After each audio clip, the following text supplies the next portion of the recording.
c'est quoi le trading? OK. Le trading, ça consiste à acheter et vendre des titres, bon, tels que des actions, tels que des obligations, des devises et des matières premières. En gros, on achète et on vend. On fait les deux. Donc, tu peux rentrer dans une courbe pour acheter et pour revendre plus tard. Tu peux aussi faire l'inverse. Donc, tu rentres, tu achètes dans une courbe qui est une tendance baissière, donc qui descend. Donc, comme ici sous le dessin à côté, une tendance baissière, donc elle descend. Toi, tu rentres au milieu et pour vendre plus bas. Donc, on achète et on vend. Donc, quand ça monte aussi là, quand c'est une tendance haussière là, pour, pour rappel, les traits verts, c'est des tendances haussières, donc c'est quand ça monte. Les traits rouges, c'est quand ça descend. Donc, quand c'est vert, toi, tu peux rentrer vers le bas et pour le revendre plus haut. C'est un exemple. Donc, du coup, le trading, ça te permet d'acheter et vendre. Donc, comment ça marche? Le trading, on peut faire du trading à court terme ou du trading à long terme. Donc, court terme, c'est-à-dire faire du day trading, donc par jour. Donc, tu rentres le matin, soit tu sors le soir avec tes gars. Il y a d'autres qui font du swing trading. Donc, ils rentrent le lundi, ils sortent le vendredi. Donc, ils rentrent dans le marché, ils prennent une position et il sortira que le vendredi. Il prend sa cotation le vendredi. Il y a d'autres qui font toujours du swing trading, mais par mois ou bien par an. Donc, il prend une position, il laisse tourner pendant des mois ou bien pendant toute une année, ça dépendra de vous. Et tu attends plus tard, tu viens voir tes gains, tu as plus 5 000 euros, plus 10 000 euros, ça dépendra. Si ton analyse était parfaite.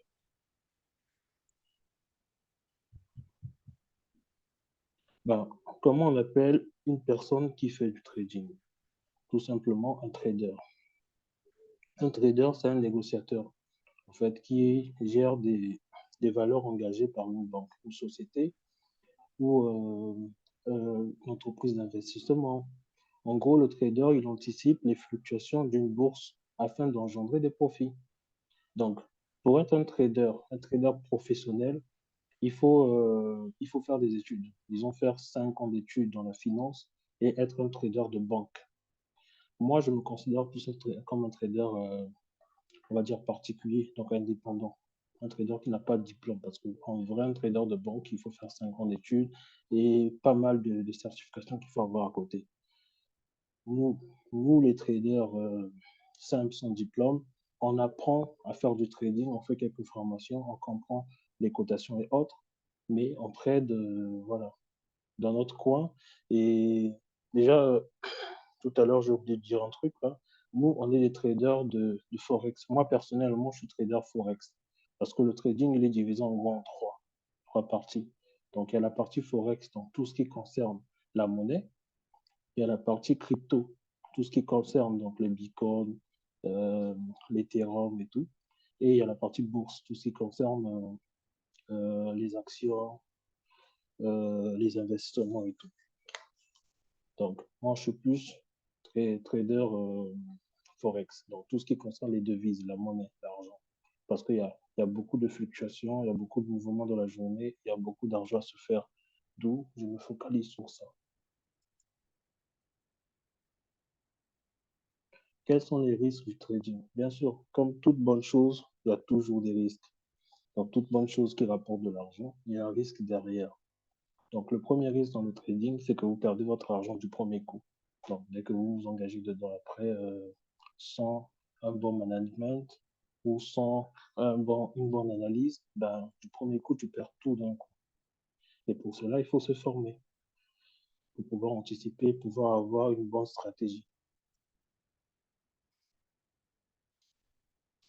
Pourquoi le trading est difficile?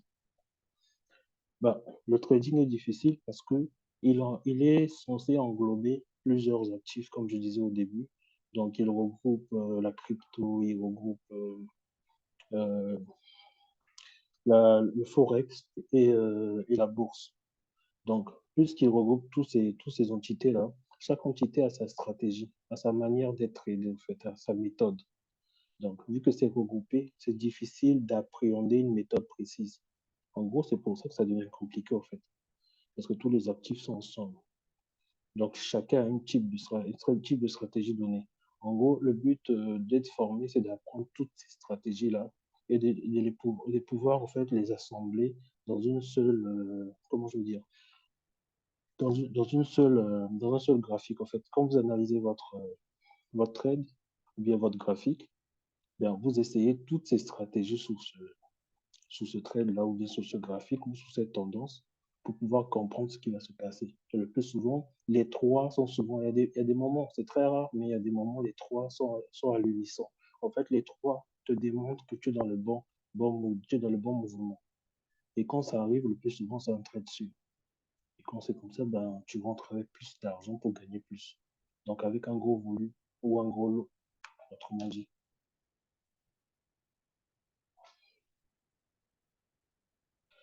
Est-ce que le trading est imposable? Bien sûr, le trading est imposable.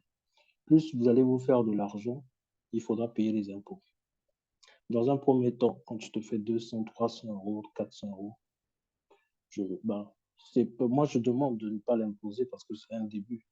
Quand tu dépasses la barre de 1000 euros par mois, ben, vaut mieux les imposer pour ne pas avoir des problèmes plus tard avec les impôts.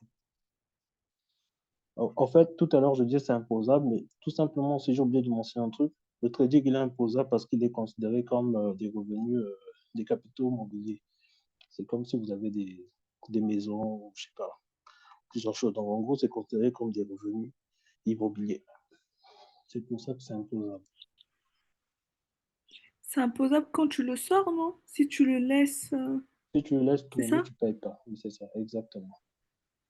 Et dès que tu le sors, il vient dans ton compte bancaire parce que dans le trading, il considère le compte auquel tu utilises pour verser ton argent, ton nom, prénom. Tu verses par exemple 1000 euros dans ton compte trading et le jour que tu veux récupérer ton argent, et ce jour-là, exemple, tu as 5000 euros dans le compte trading et tu veux récupérer 4000. L'argent pour le récupérer, tu ne peux pas l'envoyer dans un autre compte à un autre nom. Le compte trading ne te le permet pas. Il faut obligatoirement que tu le renvoies dans le premier compte auquel tu as utilisé pour mettre de l'argent. Et c'est là, quand ça passe dans ton compte, ben, après l'état français, ben, tu devras payer, tu devras payer, mettons, les impôts plus tard.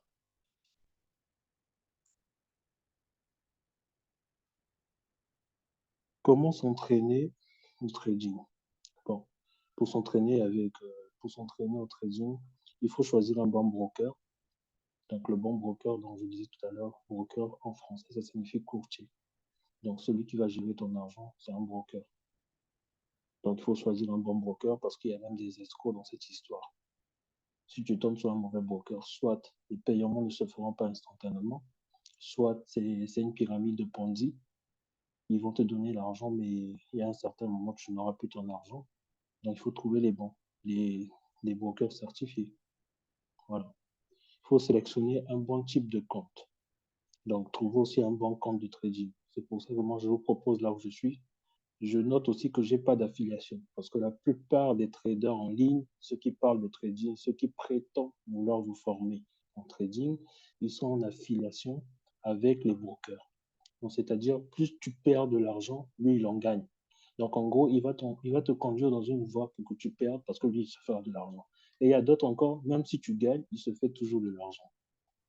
Donc, du coup, il y a tout cette arnaque-là dans ce truc. Désolé.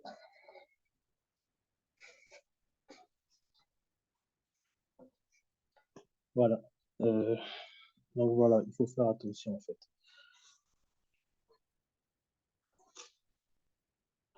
Quelles sont les bases du trading? Ah non, j'ai pas fini, en fait, là où j'étais.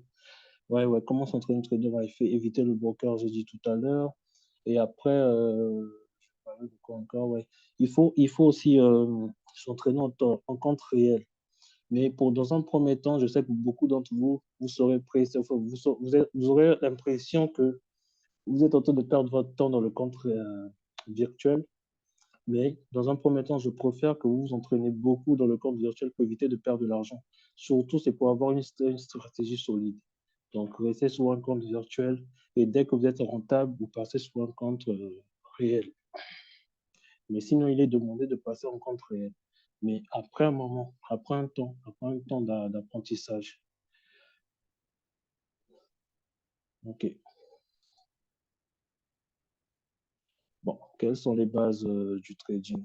Ben, les bases, c'est de connaître déjà le produit auquel vous allez trader, de connaître les annonces économiques, ce qui se passe actuellement dans le produit auquel vous allez trader, avoir une bonne gestion du money management, donc bien gérer ses capitaux, ne pas trader dans l'émotion. C'est-à-dire, vous entrez dans un trade, vous gagnez par exemple 1000 euros d'un coup.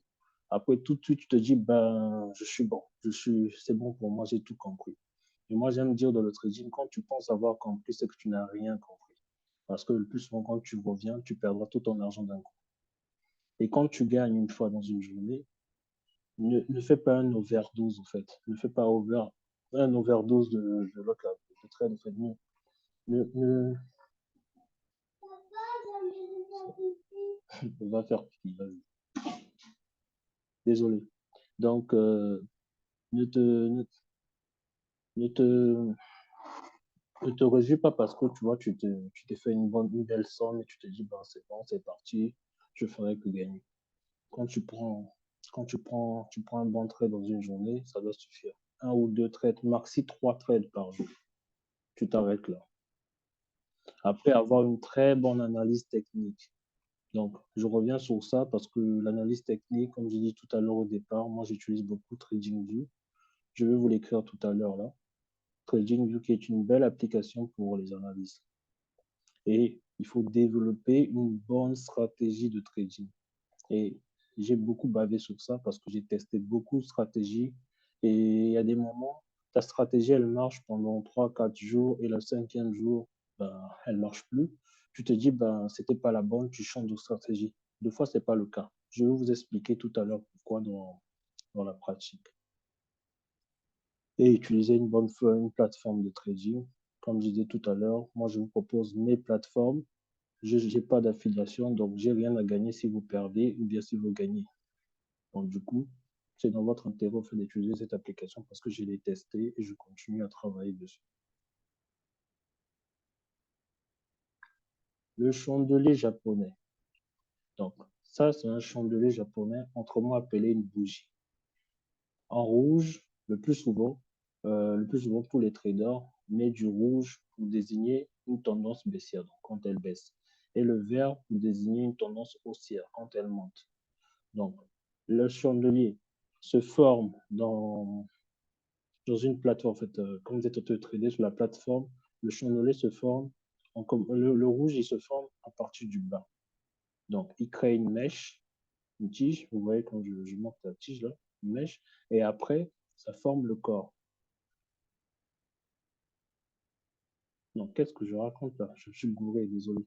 Le rouge, en fait, c'est une tendance baissière. C'est l'inverse, en fait. Il sort du haut et il va vers le bas pour fermer. Le vert, c'est l'inverse. Il va vers le haut. Donc, il sort du bas ici pour aller en haut. Donc, l'ouverture, c'est ici, en bas, et il ferme en haut. Et le rouge, l'ouverture, c'est en haut, il ferme en bas. En gros, c'est le mouvement que ça fait. Donc, quand il commence à s'ouvrir, le plus souvent, il laisse une mèche.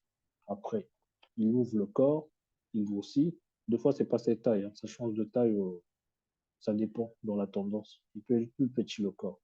Et la mèche aussi peut ne pas être là en bas. Des fois, il se ferme juste directement là, au bout du triangle, là, du rectangle, et il n'y a pas de mèche. Pareil pour le vert. Donc, il s'ouvre en bas pour se fermer en haut. Donc, deux fois, il n'y a pas de mèche. Deux fois, il y a une mèche. OK. Donc, vous remarquez, j'ai écrit le chandelier japonais sont des types de représentations graphiques les plus utilisés par les traders. Ils affichent de nombreuses informations telles que des cours d'ouverture ou de clôture, mais également plus haut et bas sur une période donnée. Le chandelier japonais sont des outils d'aide de décision très précieux. En gros, on analyse grâce au chandelier, grâce aux bougies. On peut anticiper le mouvement de la courbe. OK. Connaître le lexique. Il y a beaucoup de choses à apprendre dans le lexique de base du trading, mais les premières choses à apprendre pour vous, pour utiliser l'application, il faut comprendre comment faire un ordre d'achat. Donc, buy, qui est un ordre d'achat, donc une position à la hausse. Donc, prendre une position à la hausse, tu prends au buy. Et pour clôturer ta position, ben, tu fermes ta position. C'est souvent écrit clôture ou close en anglais. Le plus souvent, les mots sont écrits en anglais pour fermer sa position. Donc, quand tu fermes ta position, c'est que tu sors du marché pour retirer tes gains ou tes pertes. Ça va dépendre. Le stop loss. Stop loss, c'est la limite de perte. Beaucoup de gens se disent que quand tu mets, par exemple, 2000 euros dans ton compte trading, c'est-à-dire que quand tu prendras une position dans le marché, c'est tous les 2000 euros qui vont aller d'un coup et qui seront peut-être perdus ou qui vont apporter des dividendes. Non, ce n'est pas le cas. En fait, quand on prend une position, on met en jeu une partie de cet argent, pas la totalité. Et après, c'est là où le stop loss joue son rôle. On peut mettre un stop loss en dessous de notre prix d'entrée pour protéger notre avoir, en fait, pour protéger notre capital. Donc, en gros, le stop loss, c'est la limite de perte. Donc, tu autoriseras le trade ou la tendance à te prendre qu'une partie d'argent. Donc, si par exemple, tu autorises à 50 euros de perte, donc si l'analyse ou la tendance ne va pas dans le sens que tu as prévu, qu'elle va dans l'autre sens et que tu es en train de perdre de l'argent, dès qu'elle touchera ce qu'on appelle le stop loss, ben, ta limite de perte, elle te prendra que 50 euros comme tu as prévu. Le dernier point, c'est take profit. Take profit, c'est la limite de gain. Donc, quand tu prends une position, tu mets un TP, donc un take profit, pour que tu aies une limite de gain. Donc, quand le sens de la courbe ou de la tendance va dans le sens que tu as prévu et que ça touche ton TP, ben, ça te fait sortir du marché avec tes gains, ton argent. Donc, c'est la limite de tes gains. Donc, même si ça continue encore toujours dans le bon sens, donc ce qui veut dire que tu pouvais encore gagner plus, mais vu que tu as mis un TP, il te fera sortir à ce niveau avec ces gains. Voilà. On va aller, cet exemple, elle n'est pas trop claire, mais c'est à peu près ça. Donc, le rouge, ici, là, donc 1.05980, c'est mon stop loss. En gris, ici, c'est mon prix d'entrée. Donc, 0,5 923. Et en vert en bas, c'est mon TP. Donc, 0,5 795.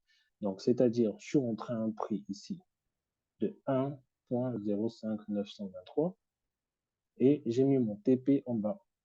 Donc, là, vous remarquerez que les bougies, elles descendent, elles sont rouges, donc elles descendent, c'est une tendance baissière. Donc, la partie que je suis rentré, elle est aussi allée dans le sens que j'avais prévu dans une tendance baissière et elle a touché mon TP. Et elle me sort avec un gain ici. Donc, c'est un exemple. Je vais aller sur la pratique. Ouais, les formes récurrentes, ouais, c'est pas mal de connaître ça aussi. Parce que comme je disais, il y a des formes qui se répètent dans le trading. Par exemple, le double bottom. La courbe ou la tendance a tendance à faire cette forme. Elle monte, elle fait un premier row et elle fait un deuxième row, donc ça fait ce qu'on appelle un double bottom. Ils ont souvent la même taille. Et toi, ça te permet d'anticiper, de pouvoir créer une entrée avant qu'elle chute. Et tu mets ton stop, le stop, comme je dis, le SL, donc le stop loss, pour protéger tes gains, pour faire ta limite de perte, et tu peux rentrer juste en bas. Et il y a le double bottom inversé. Donc celui du bas, il est inversé. En gros, vous pouvez les représenter par des M. Hein. Donc ça forme un M en fait, double bottom, un M, ou un M inversé. Et vous avez celui-là qui est souvent appelé en français le tête-épaule. Donc il forme un épaule, une tête et un épaule. Donc lui c'est pareil. Dès qu'il forme cette forme-là, à la fin, vous pouvez rentrer là pour finir. Parce qu'il finit toujours de faire le même mouvement. Il finit toujours par faire le même mouvement à la fin. Donc tu rentres, il faut prendre tes gains juste là, sur cette petite partie. Et croyez-moi, cette petite partie a l'air petite, mais ça peut engendrer 2000 euros. On verra ça avec les points et les pips sur la plateforme. Donc, le tête-épaule aussi peut être inversé. Donc, ici, il est inversé, un tête-épaule inversé. Avec beaucoup de pratique, vous aurez cet esprit-là, cette visualisation de discernement et facilement vous pouvez anticiper les mouvements de la courbe ou de la tendance. Donc, après, il y a le Ryzen. Lui, c'est pareil. Il forme un mouvement, comment je veux dire, dans un triangle. Donc, Les barres rouges, les deux traits rouges en haut et en bas sont les supports et les résistances que je vais montrer tout de suite sur la plateforme. Donc, elles forment un mouvement en dents de scie au milieu et à un moment donné, elles coupent mon support, donc la barre rouge du bas, pour descendre. Et c'est là que je dois faire mon entrée. Donc, quand je fais mon entrée, je mets mon stop loss au-dessus et je mets mon target plus bas, donc mon take profit plus bas. Donc, take profit qui signifie ma limite de gain et je le prends juste là. On va voir tout ça en pratique. Vous êtes là, est-ce que vous avez des questions? Ce petit Non, ça va résumé. pour l'instant. OK. Donc, le fonctionnement de la plateforme MT5. On va aller sur ça directement sur la pratique. Avant ça, je vais réexpliquer ce que je venais de dire tout de suite là, ici.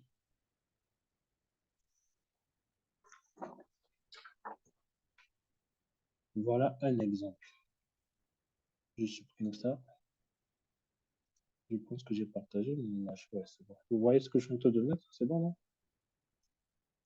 Ah oui, c'est bon. Oui, on voit, Michel. OK. Dollar canadien, franc suisse, c'est ça? Oui, oui. OK. Bon, ça, je peux déjà enlever. J'enlève ça parce que ça embrouille peut-être. J'enlève le filigrane là, dollar canadien et autres. C'est pas ça qui importe. Bon. Déjà, pour l'explication, le M, comme je disais, il y a des fois, ça forme un M comme ça. Tac, et tac. Donc, le M. Dès que vous remarquez ça, qu'est-ce que vous faites? Vous prenez votre position. Donc, le prix d'entrée, je vais le mettre au niveau du milieu du M, ici, donc au niveau là. Donc, le stop, comme je disais tout à l'heure, le stop, c'est le stop loss qui est ma limite de perte. Au milieu, c'est mon prix d'entrée. Il est là juste à droite, prix d'entrée. Donc, 66 236. Et mon stop loss, c'est le rouge que je viens de mettre là, le rouge, donc 66 304. Et le TP, tu le règles au niveau du M, là où il a commencé. Donc le double bottom, là où il a commencé, donc tu le mets à peu près ton take profit à ce même niveau. Parce que le plus souvent, le mouvement de la courbe, qu'est-ce qu'il fera? Comme je disais, il va descendre jusque-là. Et bim, vous prenez vos gains juste au milieu là. Bon, il y J'ai avait une ça. question en fait. Vas-y. Est-ce qu'à chaque fois, ce sera pareil pour la courbe M? Déjà, ça commence au début et ça redescend au même point par Oui. rapport à celle de... Non, ça va aller plus bas. Ça va continuer deux fois. Mais à chaque fois, ça sera la courbe M. Ah bon. Ah merde, ça passe trop vite le temps là. Je comprends pas. Qu'est-ce qu'il y a? Il reste 10 minutes déjà. J'ai l'impression d'avoir fait 5 Combien minutes. de temps? Comment? Il reste combien de temps? Il reste 10 minutes. C'est trop rapide. Allô? Ouais, allô, je dis il reste 10 minutes. Ok. C'est trop rapide, là. T'as vu, Vladimir, pour répondre à ta question, là, par exemple, tu vois, le Oui. M, il est en fait, en gros, c'est là où je dis c'est une question de discernement. Avec le temps, on finit par discerner. Tu vois, le M, il est là, en fait. Mais Mhm. il ne se dessine pas comme sur les dessins. Tu vois, il est flou, là. Mhm. Ouais, je vois, je vois. Mais c'est ça, Mhm. le M. En vrai, c'est ça, le M. Il est D'accord, flou, il intéressant. n'est pas comme sur le dessin, mais c'est à toi de discerner. Attends, je mets Mhm, le mode mhm. replay, que tu comprennes encore. Voilà, on est là. Mhm. Donc, du coup, pour moi, là, en réellement, on ne le voit pas bien. Mais il a fait déjà une pointe là. Toi, tu comptes la pointe. Oui. Il est redescendu, il s'est arrêté là. Après, Mhm. tu te dis, là, à ce niveau, je dis peut-être qu'il va monter encore juste là. S'il atteint là, c'est que forcément, Mhm. il va redescendre encore par là. Donc, en gros, c'est là Mhm. où on dit que le trading, c'est beaucoup d'anticipation. Donc, là, je laisse partir le trade. Tu vois, il avance. Tac, tac, tac, Mhm. tac, tac. Il monte. Après, il a chuté. Donc, si tu avais anticipé ça, toi, tu prenais ta position justement ici. Et tu mettais ton stop là juste en haut. C'est là où l'analyse est très importante, en fait. Tu vois, tu mettais ta position avec ton stop loss, donc ta limite de perte. Donc, si elle ne fait pas ce que tu as prévu, elle touchait ton stop loss, donc elle te faisait sortir avec une perte. Mais si elle descend comme tu as prévu, ben, tu gagnes. Ok. Bon, il reste quelques minutes. Je veux directement aller sur l'application MetaTrader.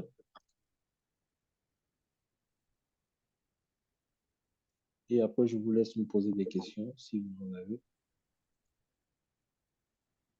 Bon, pour ceux qui n'étaient pas là, qui étaient pas là au début, donc ça, c'est MetaTrader. Le logo de MetaTrader, il est là. Il est juste là. Vous le voyez là? J'ai partagé, je pense. Ouais. Oui, c'est bon, on voit. Hein. Alors, Ouais, c'est ça le logo. Donc, il faut le télécharger.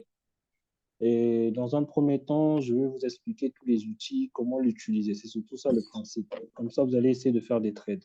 Tout à l'heure, j'ai placé un trade. Il est toujours en train de tourner.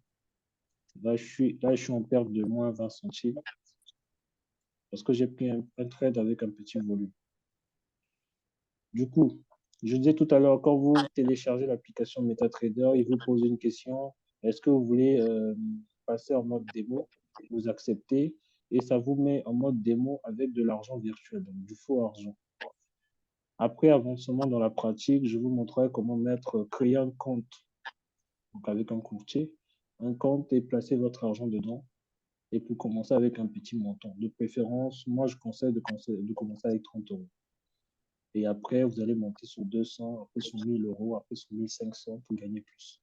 Le but de trader, c'est c'est d'avoir des revenus déjà conséquents, surtout journaliers. C'est ça qui est intéressant, surtout quand vous comprenez les stratégies.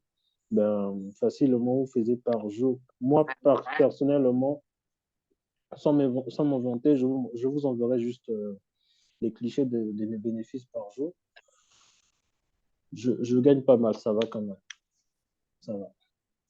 Donc, du coup, ici, ce sont les paires qu'on trade. Là, par exemple, EUR qui signifie euro, USD qui signifie dollar. Donc, ça, c'est l'euro-dollar. Là, c'est le graphique.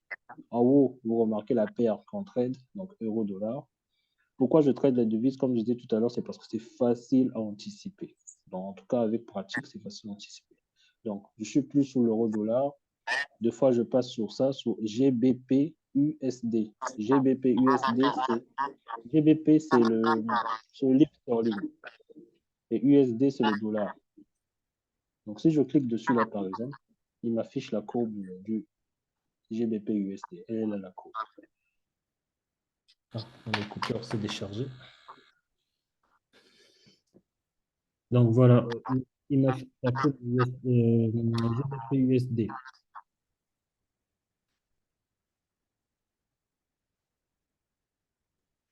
OK. Donc, du coup, on peut passer à l'analyse, avoir la résistance et le support. Ben, ça, c'était sur l'autre application que je vais vous montrer ça. Il faut repérer donc la résistance et le support et par rapport à ça, prendre des positions. Le plus vous permet d'ajouter une nouvelle devise. Donc là, vous avez le dossier Forex, il y a des devises ici, mais la plupart des paires qui sont ici sont souvent des monnaies assez faibles. Donc, si vous rentrez dedans, si vous prenez position dedans, la plupart du temps, tu ne gagnes pas beaucoup. Donc, ce n'est pas souvent intéressant. Les monnaies les plus fortes, je mettrai des flyers où vous en présentez plusieurs. Donc, et ici, vous pouvez trouver le symbole, écrire le symbole dont vous cherchez pour pouvoir le trader. Donc, voilà. Il y a d'autres dossiers en bas. Donc, le métal, dans les métaux, vous trouvez donc l'or, par exemple, ici. Donc, moi, je traite souvent ça. Ça, il y a beaucoup d'argent aussi à se faire parce que ça chiffre vite. Et dans les index, ben, les index, je ne suis pas trop dessus, mais de temps en temps, j'y vais. Mais c'est plus le forex qui est intéressant. OK. Bon, ici, c'est votre courbe. Donc, sur l'ordinateur, là, je suis sur l'ordinateur, donc du coup, l'application s'affiche un peu différemment que sur le téléphone. J'ai fait un PDF et un Word pour expliquer tout ça, que j'enverrai tout à l'heure aussi. Comment l'utiliser, comment placer des ordres, comment regarder le marché et surtout, comment voir les annonces économiques sur l'application. Donc, ça aussi, j'ai les feuilles. Il reste 3 minutes. Si vous avez des questions, posez-les-moi déjà sur tout ce que je viens de dire. C'est passé très vite. Allô? Oui, on est là. Moi, j'ai pas de questions. Ouais, toi c'est bon, là. C'est clair pour moi. Toi, t'as avancé. Et les autres? Bien les Non, micros. ça, c'est clair, hein. C'est clair pour moi. C'est clair pour toi aussi? Bah, Oui, oui, ça. je sais pas s'ils n'arrivent pas à activer leur micro. Mhm. Je sais pas s'ils arrivent. Euh, oui, Elohim, de mon côté, je dirais aussi, bon, la théorie, ça va, c'est la pratique, bon, l'exercice, comme vous l'avez dit, virtuel. Mm. Euh, je vois qu'il y a aussi ce recorded s'il y a possibilité de nous envoyer cet élément ici, comme ça on peut faire de pratique, vous écouter encore et puis voir comment on peut atteindre le plateforme pour faire des exercices aussi. Mm. Ok,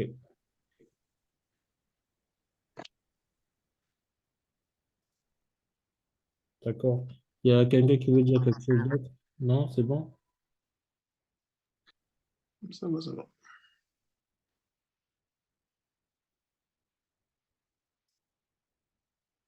Donc, du coup, euh, oh, j'arrive pas à voir ça.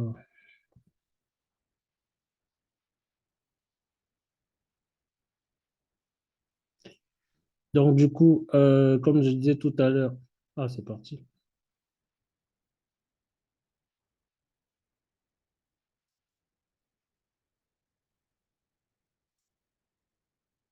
Allô, vous êtes là toujours? C'est bon? Oui, nous sommes là, hein.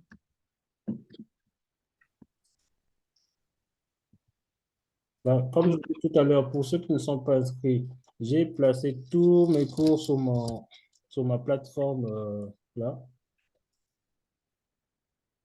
Donc, vous pouvez vous abonner sur ma plateforme. Donc, j'ai fait des PDF. Là, c'est pour la prochaine session gratuite. Peut-être que je placerai plus tard dans une semaine ou 2 semaines. Et pour rejoindre ma formation, c'est juste là. Donc, vous cliquez, vous tapez jusqu'au ktktrading.podia.com et rejoindre la formation. L'application sera prête au plus tard le mois prochain. Dans l'application, vous aurez la possibilité d'avoir mes positions. Donc, en gros, je vous facilite le côté analyse, en fait. Donc, du coup, vous prenez mes positions que j'ai déjà, donc, après avoir fait analyse, après avoir vu les annonces économiques, vous pouvez rentrer au même moment que moi et gagner la même somme d'argent que moi, ou plus. Ça dépendra du volume que vous allez mettre. Et voilà. On se revoit pour la prochaine fois. Ça va couper dans quelques secondes. Et merci d'être venu et merci d'avoir participé. Et voilà.